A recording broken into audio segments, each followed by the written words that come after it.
All right, welcome to our third debate in a series of Anchorage Assembly debates for the 5 upcoming races.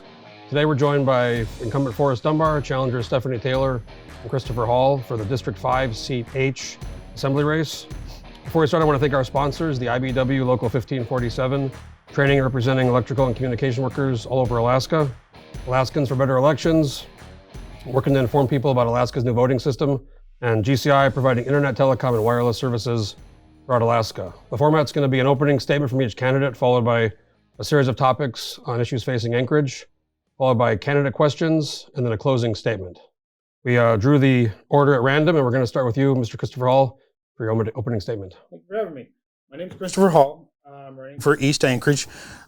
I've only been in Alaska for about 6 years. I have owned a business up here. I worked as a steel shop supervisor for Vigor LLC out of Seward. Built ships for years and years, worked offshore most of my life, and unfortunately I've been called to get involved in politics. Great, thank you. We'll go to Mr. Dunbar next. Well, thank you, Jeff, and thank you for organizing this debate. My name is Forrest Dunbar, for those who don't know me. I grew up in rural Alaska, in a little town called Eagle on the Yukon River, then Cordova on Prince William Sound.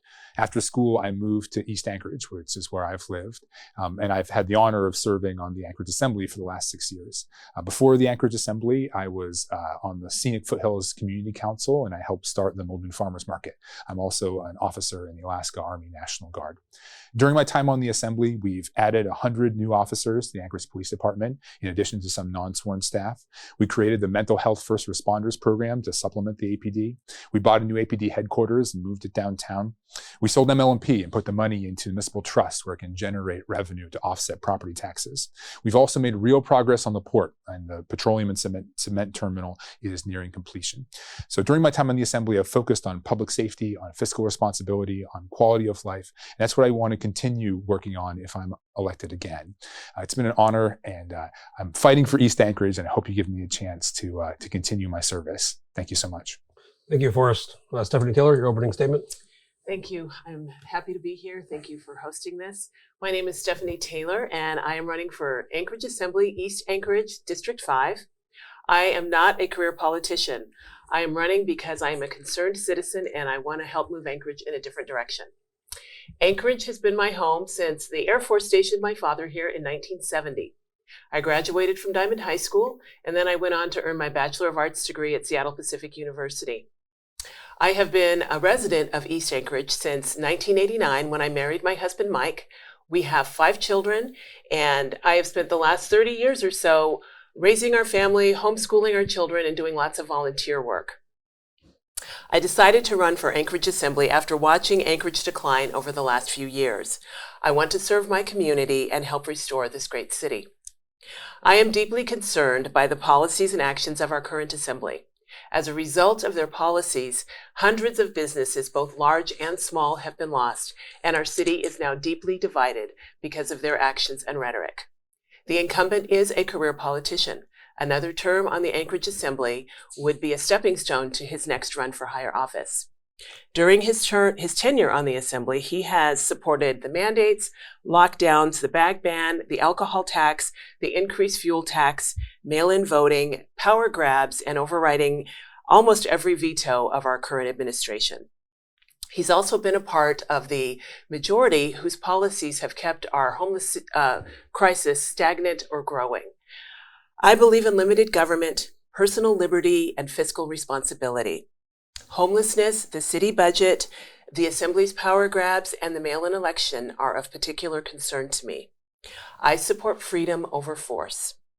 Anchorage is in crisis, I feel, but we can turn things around. We have a city to save, and I hope you will join me. I would appreciate your support. You can learn more about me at my website, stephanie4ak.com, or you can visit my Facebook page or Instagram. Thank you, Stephanie. Appreciate it.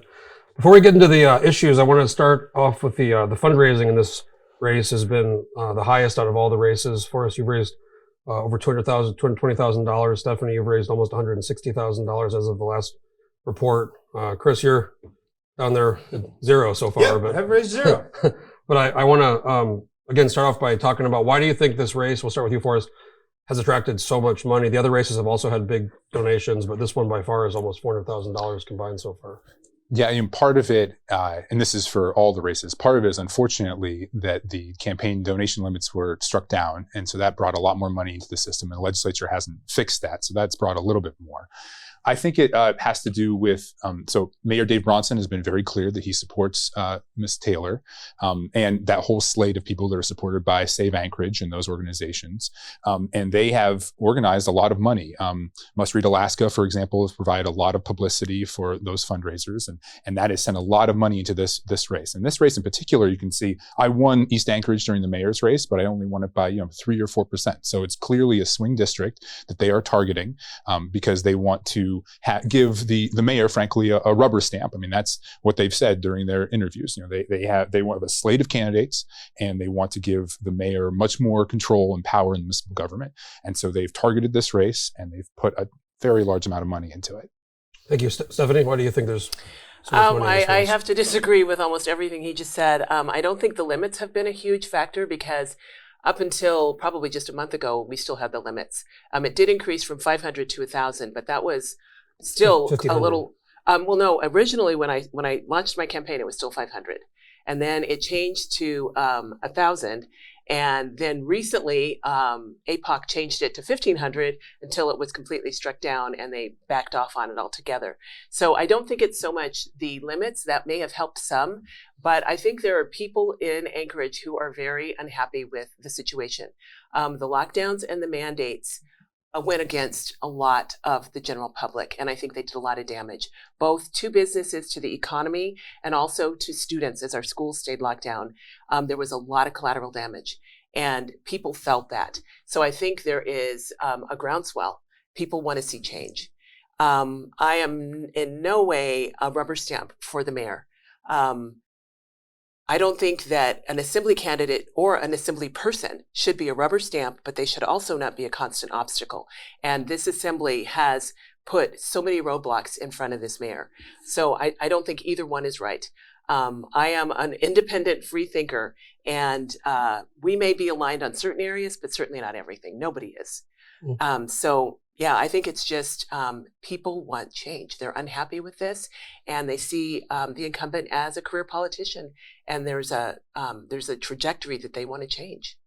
Okay, Christopher, I want to go to you. Like I said, you haven't raised much. What's your campaign strategy, and how do you feel about being in a race with? So the way I view it is this. These are organized groups backing both of these candidates. I'm hoping the people are going to show up and go, well, this isn't exactly what we're in this for. Well, they're individual donors, a lot of individual donors. I understand that, but it's usually organized by groups. And what you'll find a lot of times is people don't necessarily go along with the group unless they have to go along with the group for whatever their the push from the local group is. But once they walk behind that curtain and make their vote, you'd be surprised how many people think on their own for what they know is actually right, as opposed to, several $1,000s taken out of this that, between the two of them, they could have paid off every elector in the area now several times over. And I think you'll be surprised when it comes time. I might not win, but I bet you I'm cause a dent. Okay, well, I appreciate that. Next, I want to go to homelessness. Stephanie, I'll start with you. We have the Sullivan Arena now has been operating for 2 years. Anybody who's lived in this town for any amount of time, we've struggled with this issue. Mayor Bronson ran in large part on this issue, and as mayor, he still hasn't really been able to move much with the assembly. What's your thoughts about homelessness, and if you're elected, how are you going to work with still a progressive assembly on this issue? Well, as far as the homelessness goes, there's a lot of things. I am really concerned about how it has grown. There was a time when, you've watched over the last 5 or 10 years how they've started thinning out woods around town to discourage camping. But anymore, people don't even try to hide it. We've got too many people that are living this way. I don't know what all of the reasons are. Everybody has a different story, but I think something has happened in our city that has encouraged it. Contrary to what has been said about me, when the mayor proposed the transition center, that was kind of a groundbreaking thing that was presented to the public. Nothing like that had ever been presented to the public. My opponent wants to conflate my willingness to have a conversation about it with blanket support, and that is simply not true. I felt like there were some merits to the concept, things that I'd never heard about, and I felt like it deserved a thoughtful conversation. I would really like to see, as I've talked to people at Beans, Brother Francis, excuse me, not Brother Francis, but the Rescue Mission and also Hope Center. They are doing things that are actually getting people into productive lives. And I think if we can look at what they're doing, look at what they are doing in other cities, and do it on a bigger scale, we might be able to make some headway. I think that the only reason that we've made any progress this year is a result of the mayor starting this conversation with his proposal last year. And that's what you do. You start. It's not going to be perfect, but it's a starting place. And then you can really weigh the pros and cons and have conversations. But the Sullivan Arena, being where it is, it's well over 500 beds. It's in people's neighborhoods. But I never hear anything said about that from my opponent. Thank you. Forrest, same question. You've been on the assembly. This is going for your third term, right? Mm-hmm. When Mayor Berkowitz was mayor, it was more of a friendly relationship with the assembly. Now it's with Mayor Bronson. It's been more adversarial. Why do you think this issue is kind of, I know COVID's played a role, but has not really gone anywhere in the last several years? Well, COVID definitely played a role in terms of what happened down at the Sullivan Arena. But the solution was not to take what's happening at Sullivan Arena and put it on Tudor next to the Campbell Creek Trail. And that was, you can use euphemisms like transition center or navigation center. It was a 1,000 bed proposal to put it right in East Anchorage. And that kind of large single site shelter was not a good solution. And so I heard from my neighbors in East Anchorage. I heard from people in Campbell Park and UACC that are outside of our district. And we, on the assembly, we stopped that very large proposal. And then we sat down, and now we are going through a process with the mayor, looking at different sites, smaller facilities that can be more targeted for treatment, for workforce housing, for medical convalescence. And I think we've made some progress. Ironically, the plan that what it looks like now looks a lot more like the plan that the mayor sort of threw out on July 1st. So we passed a plan in May of 2021, which talked about these smaller facilities. Then the mayor came in and threw that out, proposed a very large single site facility, which my opponent supported. And then we stopped that. And now we've gone back to sort of that process in May. And so you'll see the Sockeye Inn, for example, is probably going to be purchased, and that will be that medical convalescence. There's been talk about the Barrett Inn as well. And again, this is the mayor's team has led a lot of this, working with John Weddleton and Felix Rivera and a number of other people on the assembly. And so I'm hopeful that we can make real progress. I mean, at the end of the day, you have to get to the root causes of these things. You have to have real solutions. You can't just have one giant facility and pretend like that's the answer. Housing is the answer, not shelter.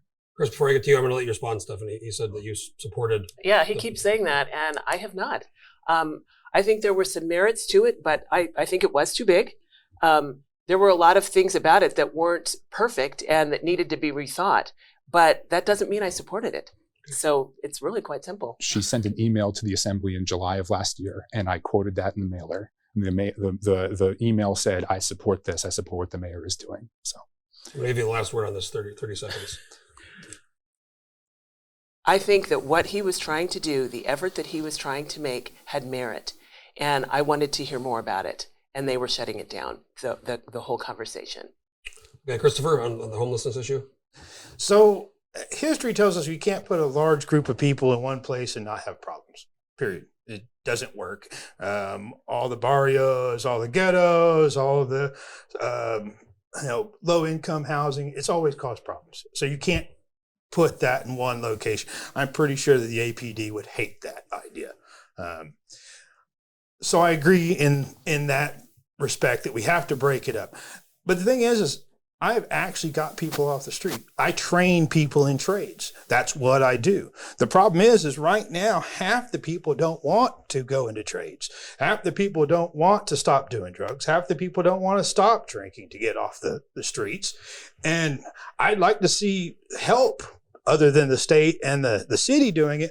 But the problem is the people that are supposed to be helping right now, they're like this. You help us, we'll help you. Give us some money. There's other ways to do this. And it's been proven to work in other places. Sometimes it's a little tough love, but I bet you if you took a poll of most of the homeless, they're there because they either can't afford housing or they want to be. Okay, thank you. I want to move on to affordable housing. I'll start with you, Stephanie. We see the average price of a home in Anchorage is over $400,000, and it's also not just the price, but the availability of inventory. What if any is the role of the Assembly and the government to resolve this, and what are your thoughts about getting the price, more availability of housing in Anchorage? Well, part of it has to do with being able to develop and build on people's lands. Having enough buildable land is a problem here in Anchorage, but also there have been issues with planning and zoning and people getting permitting and all of that has created a lot of red tape that's made it more costly for builders and also a lot more time consuming. So I think, I know that this administration has been working to streamline those processes, so that is helping. But being able to, if we can get people back to work, off of unemployment, so they're working again, that would go a long way just to helping them. But also, one possibility is if the bridge is ever put in, that would go from the Connect River Bridge, that would be buildable land that could be accessible from Anchorage in a very short, it's a short commute. So that's one option for finding some more buildable land that would serve the city. I have the Connect River Bridge in my notes here, so Okay. you got ahead of me. For a same question, and I'll ask you too, do you support the bridge? I was going to ask that as a follow-up, but housing and...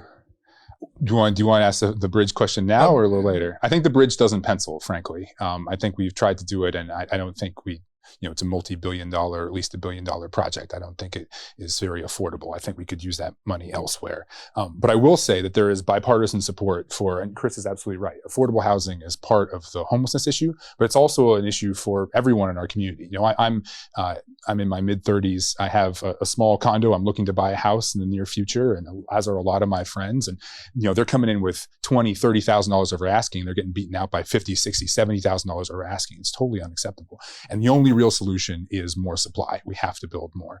And so we actually just passed the administration and Assembly working together a reform of Title 21 on zoning and Title 23 on building that we hope will spur more development. We've done other things in the past and we'll continue to do them in the future. ADUs, for example, unit lot subdivision for condos. I've been working with the builders, and particularly with Mr. Weddleton, sponsor a number of ordinances. We have a rolled curb ordinance right now to try to make it more affordable to build. So we have to do that. And we have to put more of the muni-held lands into the public, into private hands, basically, developer hands. And that particularly will come from the Heritage Land Bank. Okay, thank you. Christopher, on affordable housing, what do you think? So I spoke with the realtors group. One of the quotes that I remember from the interview was, people don't move to Alaska to live in an apartment. And that was one of those situations where I was floored, because people aren't moving to live in an apartment in Anchorage to have the Alaskan dream. You move out into the woods, you buy a cabin, and you have some property to live the Alaskan dream. The other issue was when the Assembly was proving a lot of building downtown, one of the things is they demanded that there was low-income housing. Unfortunately, you can't really do that, because if you force that low-income housing in that kind of environment, what you're doing is limiting the profit that builder can do. I don't care if you build 27 $6 million condos downtown. Do it today. Get on it. Because the guy that can afford that $15,000 a month rent is going to move into it. The guy that could afford to pay the $7,000 a month rent is going to move into that. And by the time you get over here to East Anchorage, where somebody is paying $1,400 a month for rent, their rent drops down to $1,100 a month. And they get to spend that money in all the other businesses. They get to go have some drinks at the bar. They get to go spend some money for dinner. They get to spend more money on gas. And we got to get, I hate to use a Reaganism here to trickle down economy, but if you don't get a place for somebody to aspire to go to, then you've limited their freedom to get there. Okay, thank you. We're going to go to candidate questions. We're going to do 2 rounds of candidate questions. We'll start with the first round, and then we'll discuss some more topics. So we're going to allow 2 questions. We'll start with the first one here, and we're going to start with Stephanie. You can ask 1 question this time, and you can ask it to either Mr. Dunbar or Mr. Hall, and whoever gets the question can respond, and then we'll go in a circle, and we'll come back to another candidate question after the next round of topics. So we'll start with you, Stephanie. Okay, my question is for Mr. Dunbar. Given the fact that you have run for Congress, you ran for mayor, you're running for the Assembly again, what are your long-term career goals? Well, right now I'm trying to serve the people of East Anchorage. I mean, that is my goal at this moment. This will be my last term on the assembly. And like I just said earlier, I'm looking to buy a house. I'm looking to continue in my military career. I've been hopefully promoted to major. The paperwork hasn't gone through.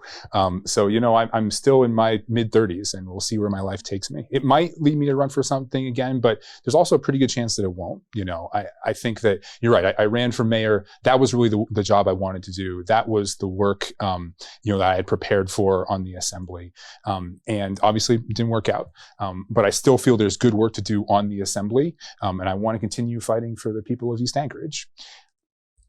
Okay, Steph, if you want to respond, you can. If you don't want to. That's Okay. good. Thank you. We'll go on to Forrest. You can Sure. pick either one and ask a question. Well, it's interesting. Actually, you asked that question and you've said I'm a career politician a number of times and just, distinguished yourself. Your email, your website, your social media, it's all Stephanie for Alaska, not Stephanie for Anchorage or Stephanie for East Anchorage. What's up with that? Good question. I have a really common name. When we went to pick my domain name, Stephanie Taylor, pretty much with every dot, whatever, is already taken. So we couldn't have that. Stephanie for Assembly is really too long. And so that's how we ended up. We wanted to have my first name in my domain name. So we ended up with Stephanie for AK to keep it short and simple. So there's really nothing more to it than that. I have no aspirations for a political career, believe me. I just want to serve my city. No, I just, she made some comments to the AK redistricting board and there's a new open state house seat right there where she lives with no incumbent, and it's Stephanie for Alaska. And so just a lot of people have been speculating to me that you are going to run for state house. No, I'm not interested in Juneau. No. I know about domain names. Yeah. Christopher, you can pick either one and ask a question. Ms. Taylor, I haven't been able to follow or track a whole lot of the stuff. I've looked into some of the things that you've said. What would be the number one thing that you were going to focus on when you get into assembly if you succeed? Probably two things. I'll give you two answers. Homelessness, helping to really resolve that. I feel like it's a crisis. Mm-hmm. These are people's family members and they're suffering, and compassion means alleviating suffering. So we need to have compassion, but we also need to have some accountability to help people find hope and to get back on their feet. The second thing would be the mail-in election. I hear that from people all the time when I am out talking to the voters. People do not care for the mail-in election. I don't know if you've done your tour at the Election Central. It's a very lengthy, convoluted process. It was supposed to be a money saver, but it's a lot more expensive than that. And it has so many layers. It's taken something very simple and made it much more complicated. And I don't like the fact, and this is something that I hear a lot as well, that we have to wait almost 2 weeks to get our election results. So that's something that I would really like to see changed, and a lot of people feel that way. Chris, if you'd like brief response. I would just agree with if it's a convoluted process, Stalin has a pretty good quote on that. It doesn't matter how you vote, it matters how I count the votes.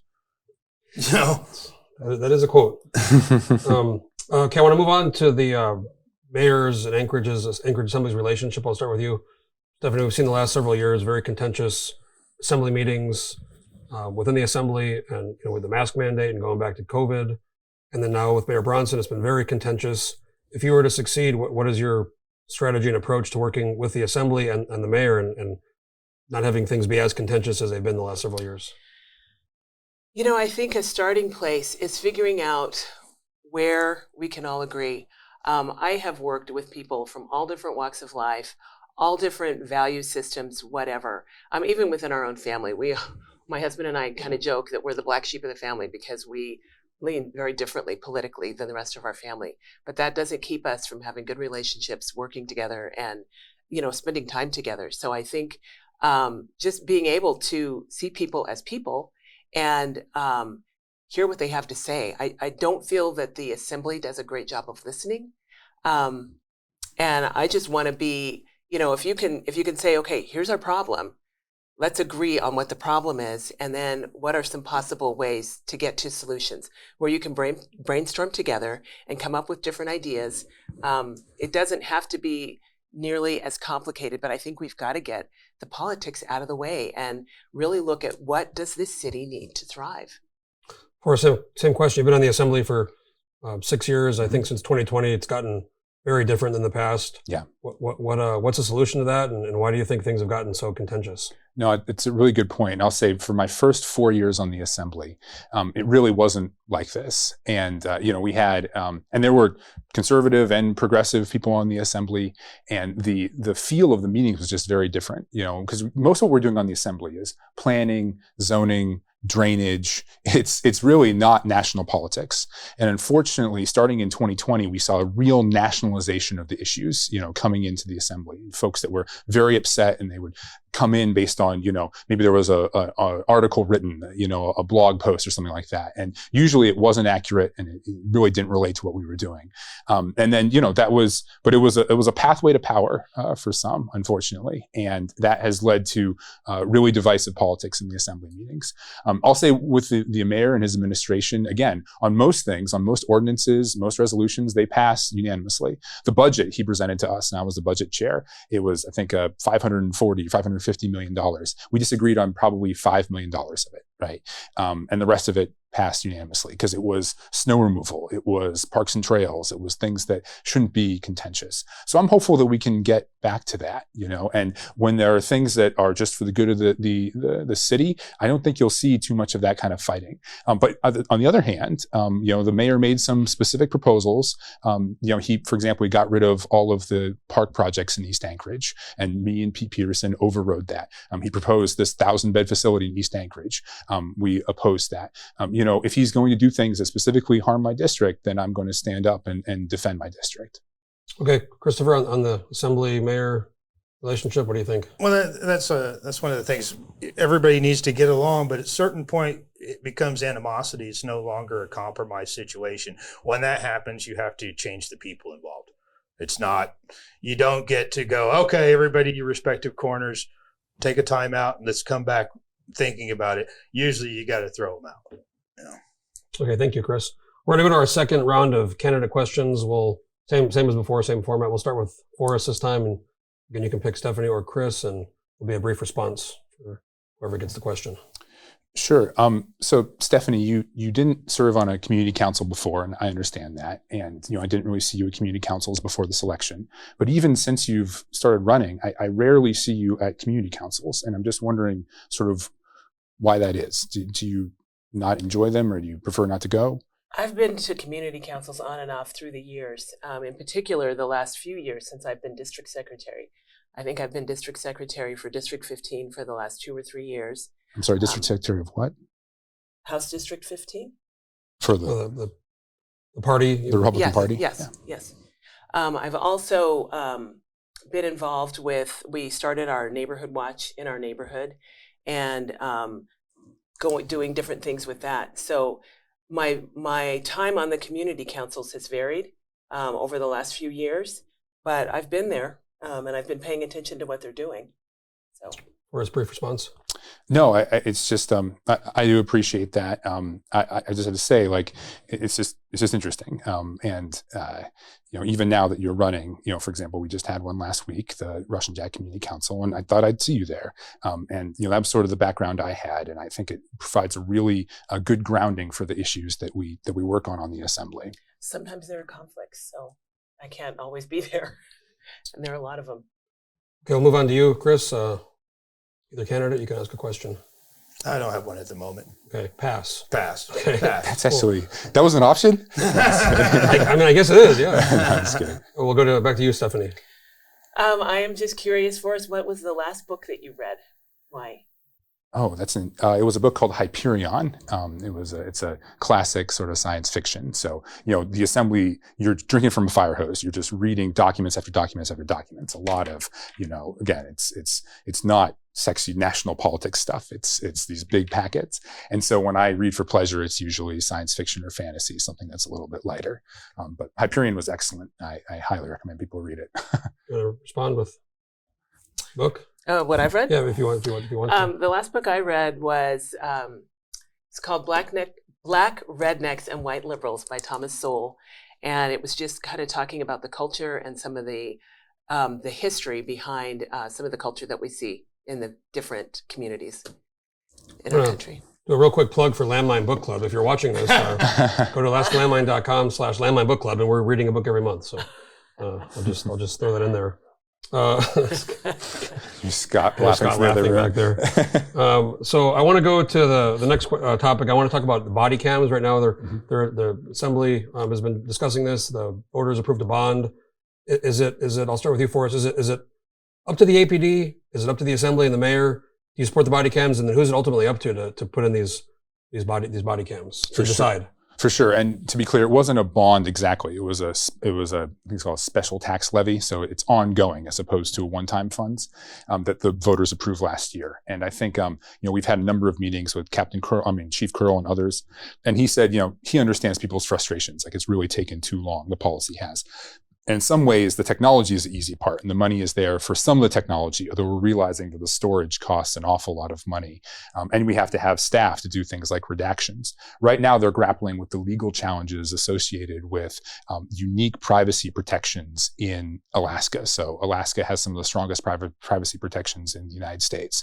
So, you got to think of who's on that camera, who's on that footage, and what kind of rights do they have to have it not be released. So, a police officer comes into someone's home, and there's someone who is a bystander or a victim. What kind of rights do they have? So that's what's being tackled right now. And then, of course, it has to be negotiated with the Anchorage Police Department because it's all, the Police Department Employees Association, because it's all collectively bargaining because it's a change in working environment. So that's what's happening right now. It's really with the administration. They're working with it. They're going to work with it with the police union, and then it will come back to the Assembly. And do you support the use of body cams? Yes, I do. I think that, again, bipartisan support in Anchorage. I think I've spoken with police officers that support it because it will give people a sort of window into what they're doing. And of course, there are people in the community who feel like it will improve transparency as well. Stephanie, same question on the body cams. Is it should it be up to the police department or the city and the Assembly? And do you support the use of body cams for the Anchorage Police Department? Well, I think it's probably got to be a collaborative effort because the police department, they've got to be involved in the management and everything of it, but also voters and everybody have, had a say in it, and it's been a thing that people have asked for. So I do support it, but I know that it is a really complicated issue, and it's a lot of layers to get to the point where they can actually start using them. Right now, the way the police officers operate, they use multiple methods of recording themselves, but none of it is, the dash cams, but not on their bodies. So it does pose new issues. And then, of course, training, how they're going to actually use it, turning it on, all of those different things. But I think it will be good to provide the transparency and the accountability so that people can understand kind of what's going on, what the officers are dealing with. But I think it's a complicated process to get that underway. Christopher, on the use of body cams, do you support that, and who should it be up to ultimately? I'm 100% for body cam usage. I'm actually more unhappy that we've got a year out and nobody has been held accountable for it.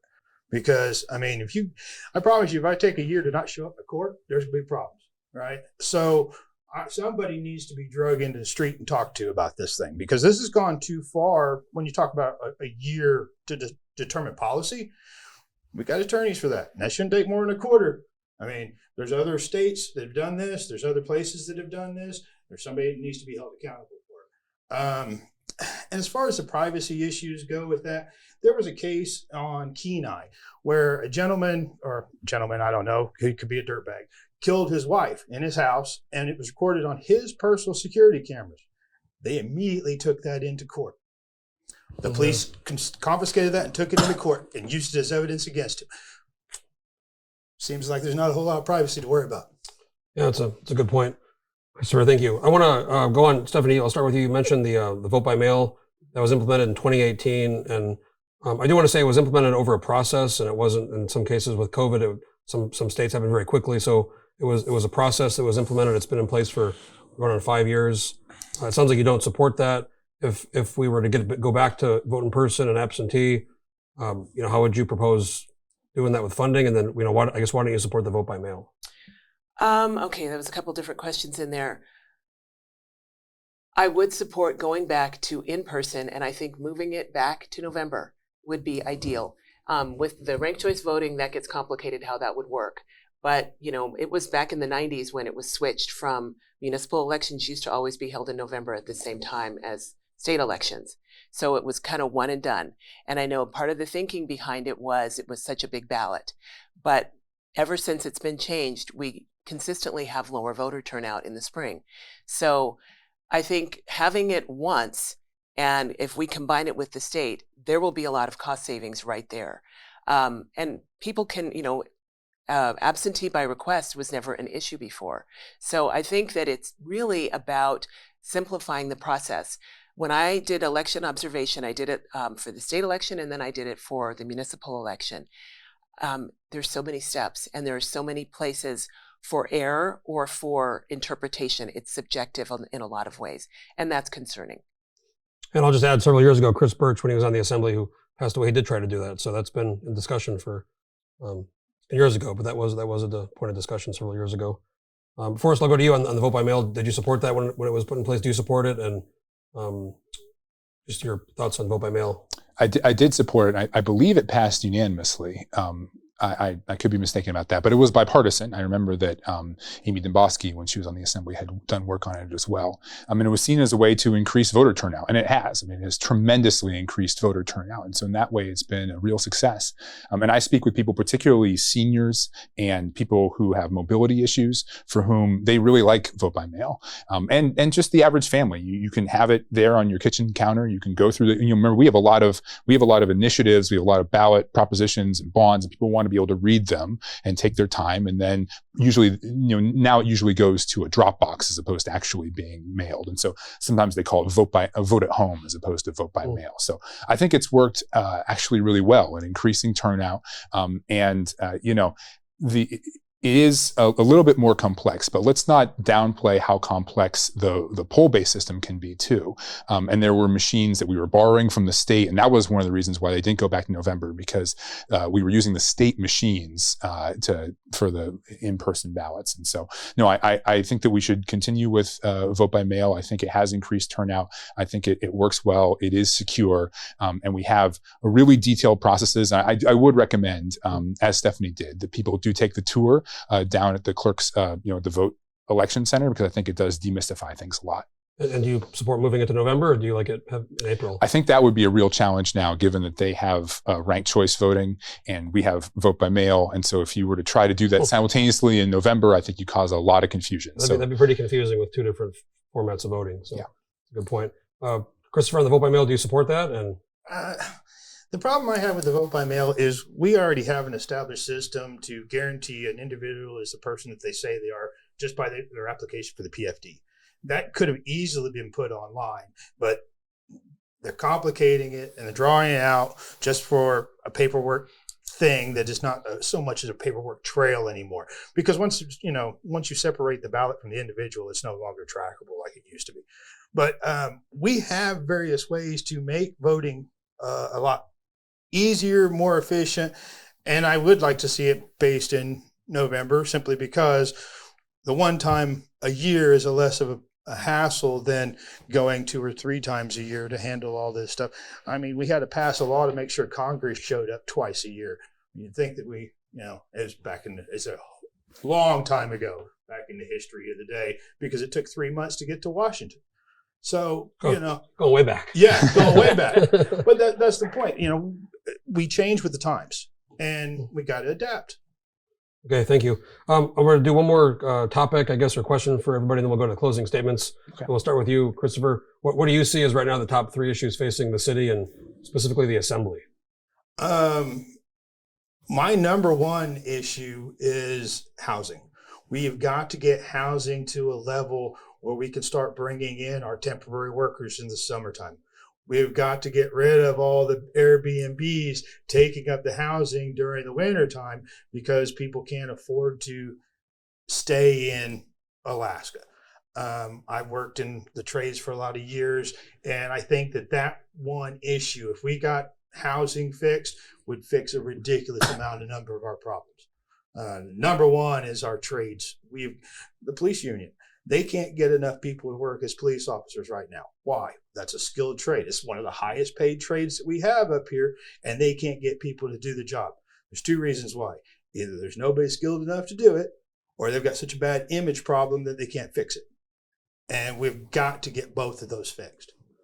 Okay, thank you. We'll go to Stephanie, the top 3 issues facing the city and the assembly right now. Excuse me, I think the top 3 issues facing the city right now, getting spending under control. We had an $18 million surplus when Ethan Berkowitz took office. When the mayor took office, Mayor Bronson, it was, at this point anyway, it's about minus 50 million is what I'm told. There's a big gap there of spending that is above and beyond the regular budget. So I think the city really needs to get a handle on the spending. The other one would be homelessness and really dealing with that issue, helping people. You know, you've got a third of the people who are homeless just need a hand up. They lost a job, whatever. Their situation is not chronic, but they've got to have a way to kind of make that transition. And then, of course, treatment and other things for the other 2/3 of the homeless. But I think dealing with that would go a long way. And just kind of revitalizing our economy. We've lost so much in terms of our economy. So many businesses are boarded up. So many shops that we used to patronize are no longer there. And trying to get business going again, I think, is really important to make Anchorage more appealing to people so that they will want to come here. Okay, Forrest, top 3 issues facing the city and the assembly. Yeah, I will. First, I have to correct something, though. That $50 million, she's referring to the money that FEMA owes for the response to COVID. It's not the operating budget. The operating budget we passed was balanced this year, as it's been balanced every year that I've been on the assembly. So my top 3 issues are public safety. That includes the SRO program, APD, AFD. We restored a number of cuts that the mayor had made this year during this budget. Second, homelessness, which I think we all recognize. And I do think we have a path forward now with treatment, with workforce housing, with targeted shelters, not with one large facility in East Anchorage. That's not the way to go, or anywhere, because it's damaging to the clients and it's damaging to the neighborhood. And the last thing is quality of life, and a big part of that is affordable housing. I think I like that Chris keeps bringing that up, because right now we have real challenges with affordable housing. So one of the proposals we have before us, it's a resolution I'm putting forward next week, is to spend part of the second round of the Rescue Plan Act funds to have a holiday on permitting for new construction. And that was something we did last year, and we're going to do it again, hopefully this year, and even expand it further. I think we recognize that affordable housing is a crisis in the city right now. Okay, thank you. Thank you, Forrest, Christopher Hall, and Stephanie Taylor. We're going to go to closing statements. We're going to start with you, Stephanie, then go to Forrest, and we'll finish with you, Christopher. And again, I want to thank you all for coming and being here for the debate. So we'll start with you, Stephanie, closing statement. Keep it as close to 2 minutes as possible, but we're not timing. Yeah. Every election is about choice. Do we want to continue down the same path, or do we want to change our course? I believe Anchorage needs to change its course so that we can thrive again, and I think we need to act fast. The Anchorage Assembly needs better balance. It needs fresh ideas and representatives who will actually listen to their constituents. As your Assemblywoman, I will work to limit spending, stop the power grabs, implement real solutions for the homeless crisis, and work to restore in-person elections. As someone who has spent over 50 years in Anchorage, raised all of my children here, I know the potential Anchorage has. I am here to serve, and I am dedicated to this city and the people in it. It's time for more than just talk. It is time for real change now. And if you're ready for change, I would appreciate your vote. Thank you very much. Thank you, Stephanie. Forrest? Thank you, Jeff. Thank you to Scott and to everyone, Allison, everyone who's helped organize this, and to the other folks that are running. This has been a really substantive discussion, which I really appreciate. So I'm Forrest Dunbar again. I'm running for re-election to the Assembly to represent East Anchorage. It's been a real honor these last 6 years to serve the people of East Anchorage. I've focused on public safety, on fiscal responsibility, on quality of life, and that's what I intend to continue focusing on. My opponent speaks about balance on the Assembly. We also need balance from the Assembly. When the mayor does things that are good good for the people of Anchorage and good for the people of East Anchorage, I will work with him. I know my colleagues will too. But when he or his administration proposes things that are harmful for the district, we need people that will stand up and not be a rubber stamp and say no. For example, this 1,000-bed facility in East Anchorage is not the right way to go. Or cutting this program that really benefits the school district or really benefits East Anchorage specifically, like our parks projects. That's not what we need.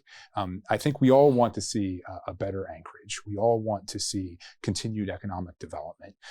If I'm reelected, I will continue fighting for the people of East Anchorage. I will continue working on issues like homelessness and affordable housing, and I'd really be honored to have your support. Last thing I'll say, I've been door knocking now for about 5 months, and I want to say thank you to everyone that's opened their door and spoken with me. It's been great to have those substantive conversations all throughout the district. The district is about 50,000 people, and so it takes literally years to walk through it all. But it's been great to see you at your doors. If you want to reach me, please send an email to forrest@forrestdunbar.com or visit the website, forrestdunbar.com. Again, thank you so much for your time. Thank you, Forrest. And Christopher Hall, closing statement. My name is Christopher Hall. I'm running for Assembly in East Anchorage. As you can tell, I've worked the service industry most of my life. I'm pretty straightforward. I go, this is the problem, this is how we fix it, and we go fix it. Come on, let's fix it. Straight to the point. I like that. Well, again, I want to thank you, Christopher Hall, Forrest Dunbar, and Stephanie Taylor for being here for the East Anchorage debate. I really appreciate that. Again, I want to thank our sponsors, the IBEW, Local 1547, Alaskans for Better Elections, and GCI. It's our third debate. We'll be doing 2 more, so stay tuned for more of the Assembly debates. The ballots again go out March 15th, and the election concludes on April 5th. So we'll see you for more debates here at the Alaska Landmine, and thanks for watching.